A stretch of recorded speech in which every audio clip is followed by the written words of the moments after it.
Welcome to hell. St. Pat's offering us extremely good value yesterday. Let's take a look.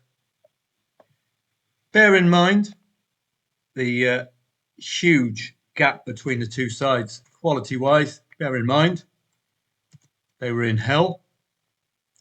And bear in mind the 1.10 quote pre-match. You can see, I've told you before, the relationship between short odds and goals, particularly under 1.3. You're expecting 3+ goals, at least. From a 1.1 shot, you're expecting an absolute avalanche of goals. Bear in mind, the first goal for St. Pat's was a penalty. So that 0-2 lead early on was the angle in, because the next goal, if St. Pat's scored it, would have brought the aggregate scoreline for Besiktas St. Pat's to 4-4. Now, Ole Gunnar Solskjaer is not going to let that happen, is he? Couldn't do insurance here, so that was the only risk. But a £20 back of Besiktas at 4s or higher for a 1.1 shot in the first half. And a lay of St. Pat's at odds on, 1.8 for, what price were they? 18-1. And you could lay them at odds on. This is what trading or finding value is all about. It's the perfect storm, really. Penalty. Then we're using the aggregates because they cannot tolerate a 4-4 here, particularly at the home venue. Tammy Abraham is a familiar name, making it 2-2.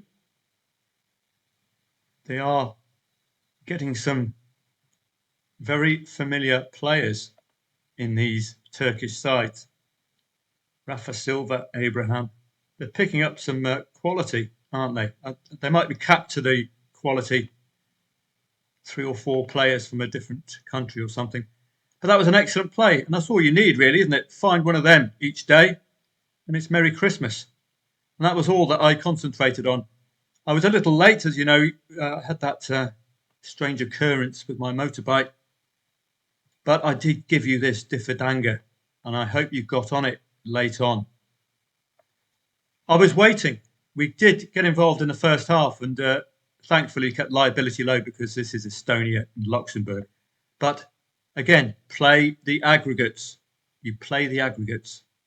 And the aggregates were telling you, if Differdanga just scored 1 goal, it would bring this into extra time. So you wait, and Book turns up, 89th minute goal, and off we go. We are in extra time. I hope you've got a very short lay of the draw there. Excellent pair of calls from me for members of Football Trading Profits yesterday. Today is my day off, and I need it because I'm having to downsize after being hacked. So I'm having to move house. It's the joys of a complete bell end deciding that your life's work belongs to him or her. I'm still going to find that Colin Hunt. Hopefully meet them in person one day. But more on that when that happens. I might live video stream it. Let's have a look at today. And it's just a mixture of European leagues, opening days of the season. So we have to really use pre-match odds as the precursor. So we've got Genk against the OH Leuven, 1.6 away favourite for their fancy today. Croatian HL1 League for you lunchtime players. Shanghai Port have been pretty solid. Wuhan, 3 masks are away at Yunnan Yukon.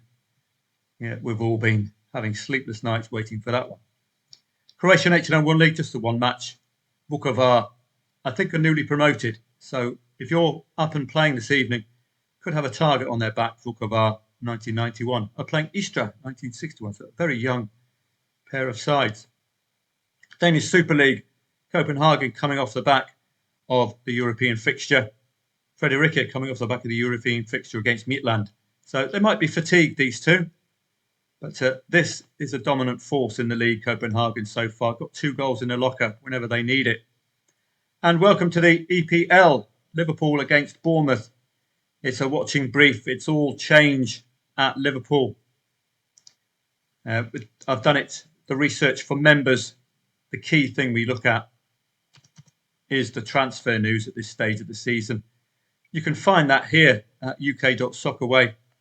Give that a click for Liverpool. Go to the right-hand side. Go down to Liverpool. And for major teams like this, I do look at the transfers. And we've got major transfers out, particularly from the forward line in Nunez, Darwin Nunez and Diaz. The latter, more impactful. Nunez, your archetypal, couldn't hit a cow's arse with a banjo, centre forward. They have been changed for a bunch of Leverkusen players. Well, Florian Wirtz at least, and Frimpong. Florian Wirtz, look at the amount spent on him. Wow. At least he's out of the grasp of Den Haag at Leverkusen, who will probably put him in defence and look to nick 1-0s. It's going to be interesting to see how Leverkusen fall with Den Haag in power. Ridiculous signing for such an attack-minded side, but we will see.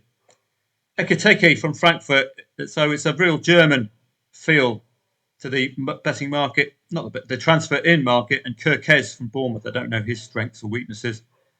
And out, of course, Alexander Arnold to Real Madrid. The major ones, Nunez and Diaz, is a shake-up of the forward line. Kwanzaa to Leverkusen as well. That was probably part of the deal, I would suggest, to get Florian Wirtz in. And Kelleher's had enough of sitting on the bench, and he's hopefully going to get first-team action at Brentford in goal. So I can't give you an outcome. I can't even give you a head-to-heads. We've got the complete different changes. It's not the same Liverpool as last season, but notably last season it was 2 wins to 0. This new Bournemouth, I don't think they have the muscle for us to be checking their transfers in and out. They don't have the financial clout, do they? So this is likely to be a very quiet transfer market. We go to 2024, 2025 here, and you'll see, compare that to 125 million in. We've just got splatterings of players. Petrovic from Chelsea, Akimboni, 1.5 million from DC United. You can see the struggles against a Liverpool side with money in the pocket. Kerkez to Liverpool. Now watch out for him if he plays today. We've got the ex-player producing carnage potentially. Huijsen from Real Madrid for 62 mil. And Zabani from Paris Saint-Germain. 2 names I don't know that well, but very expensive transfers out. So is that going to be weakening Bournemouth's side? Because they haven't done an equivalent transfer in, have they, at the same value? So that makes these opening matches very difficult. You can go by the odds, 1.29, but it's all about what happens in play this evening. Premier League 2 is going to be the same as the English Professional Development League as far as being a goals league, so watch out for that. Rennes and Marseille. Marseille finishing second last season. Extremely solid performance, but they got no chance of catching Paris Saint-Germain, who, a bit like Manchester City of old, just simply buy the leagues and make it completely uncompetitive and pointless, really, as a competitive element. No one can catch them. It's the same with Celtic now as well. Absolutely pointless. Back in my day, Celtic used to have Glasgow players. A side like Paris Saint-Germain would have Paris players. Marseille would have Marseille players. But no, it's the ones who can buy the league, the ones who will dominate. French Ligue 2, probably too young in the league for us to get involved with, but 3 odds on favourites at home. DBF Pokal will see us welcome. See what kind of a cock-up that Den Haag can make at Leverkusen. We'll see that today against Grosser Pack. Florian Wirtz out, as you know. And Werder Bremen and Union Berlin from the top flight as well. Coppa Italia, we'll have our first look at Sassuolo. Going to be a solid side in the cup. No, in Serie A, and Genoa as well.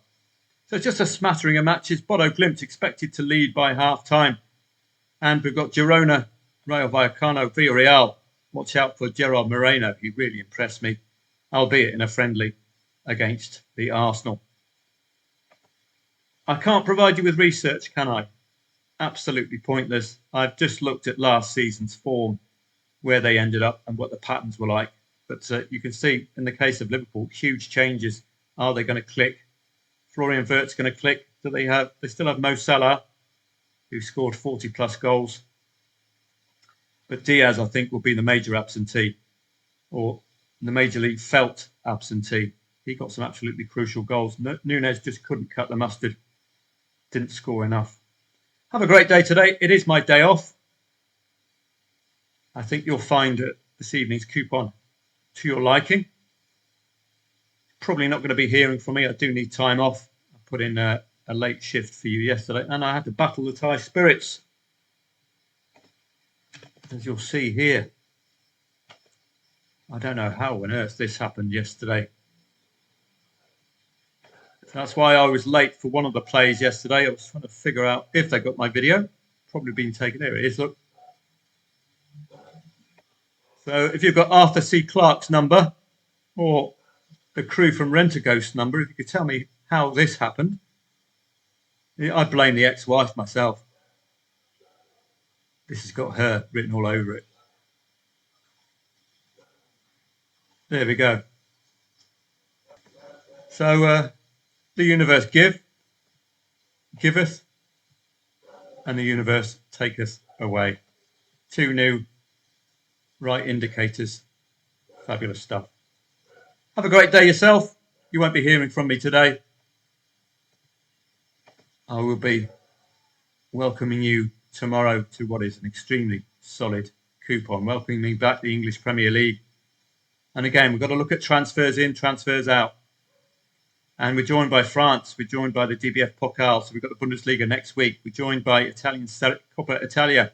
We've got a look at some of the major sides. Como, very impressive last season under Cesc Fabregas. And we got a look at Feyenoord again under Robin van Persie. Done by the class of the special one in Europe. Spanish La Liga is very welcome. Barcelona, only a 1-0 win against Mallorca last season at Mallorca. Mallorca finishing 10th last season. They could have some surprises under their belts. They're going to be reliant on home form. So it's great to see the big boys back. Have a great day, and I'll see you all again tomorrow.